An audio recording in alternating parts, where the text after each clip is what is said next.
Hey everybody, Zizzac here, back with another Power Rangers Samurai review on my iPhone. Sorry. This time we're taking a look at the Green Ranger Beetle Zord Forest.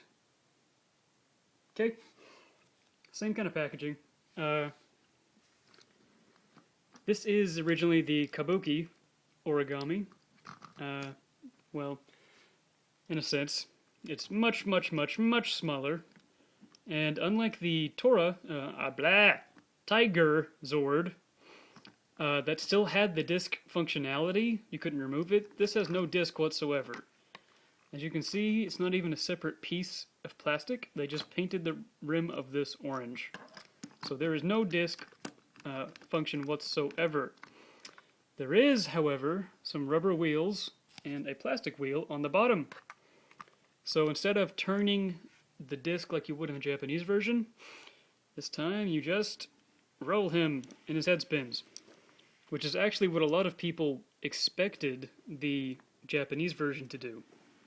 Otherwise, the Japanese one you just had to sit there and spin this and it would spin, but this is actually a little bit more, I don't know, action feature-ish, I guess. It's kind of fun. It's, you know, ridiculous looking, but pretty fun. And you can see the bird head is extended out of the horn. It does not go in. It's a separate piece of slightly softer PVC plastic, but it does not go in and pull out like the Japanese version to reveal the eyes. So that kind of sucks. But otherwise it looks pretty much like the Japanese version. I mean, it looks like it was definitely inspired by the Japanese version. But I actually do kind of like the legs. They're a lot bigger, and so whenever it's they're all combined to make the bird, they actually look a lot more like feathers to me, instead of just orange insect legs. But yeah, you can see he's got some odd-looking things protruding out of him here, in this orange part back here. That's for the included Green Ranger. Just like the Tiger Zord, I guess they just felt bad that the little guy kind of sucks on his own, so they just threw in a little Green Ranger statue. On this guy, as far as I can tell, the only thing that moves is his head. You can turn his head. His arms are both stuck holding the sword, and I do not believe either of them are supposed to move. No waist, no legs, no nothing. But he stands much better than the Red Ranger by himself. Speaking of, he can do the same thing the Red Ranger can do and ride on the back. Really quick, I'd like to point out that unlike the Japanese version, this one does not have a lock to lock the head in place. So no matter what, when you're just sitting here and you bump it, his head's going to turn. That's a little annoying. That's even more necessary on this one than it was the Japanese one. I wish maybe there is some way to lock it, but it's not in the instructions and it's not evidently clear. But, like I said, we can get the Green Ranger on here, and his is much weirder to get on because his feet don't line up with either of them. You gotta really bend the statue to get him to fit, which I'm failing to do because I'm above 4 years old. Movie magic.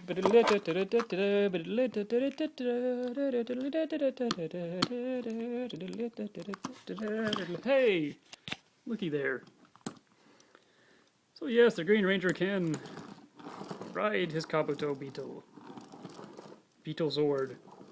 Beetleborg. Yeah. And this is the Green Ranger in his Mega Mode, if you couldn't tell. So there's that. Like I said, it's nice of Bandai to at least include some kind of playability between the two instead of just throwing a figure in there. So, set him to the side.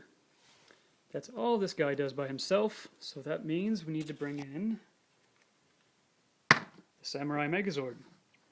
I've already removed his helmet and stored it in the dragon's leg, which you can see that gold right there.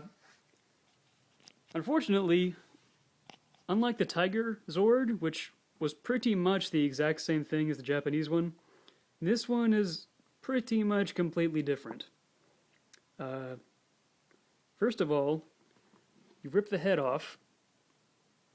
Yeah, which is on a stupidly strong joint. Yeah! Hey, look, it just came off. Which you did not do in the Japanese version. And I guess we can just put the helmet on now. The cool thing is, you still split the horns like the Japanese version. Like so, but there's no face in there. That's because this one does not spin when it's attached to the figure like the Japanese version. So instead of having to fold the head down and have a fake face in here, it's actually a helmet that can go on like so. So we still got the helmet. And is it just me, or does this look a lot better like that? I mean, it doesn't look good, but I don't know. So that's the helmet, and it actually has good detail. It's got the Bandai of America silver in there. And completely different, instead of attaching this to the back of Samurai Megazord, pretty much just like that, which admittedly did look pretty bad in the Japanese version, and closing the horns so you could spin the disc and fire the big beam. This is what you do. Here's the entire transformation.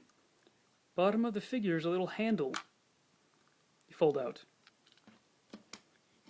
Step 2. Put it in the hand. Which, of course, I fail at.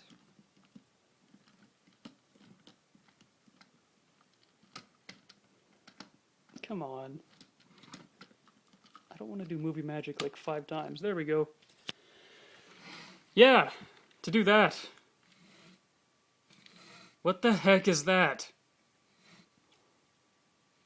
Is it a shield?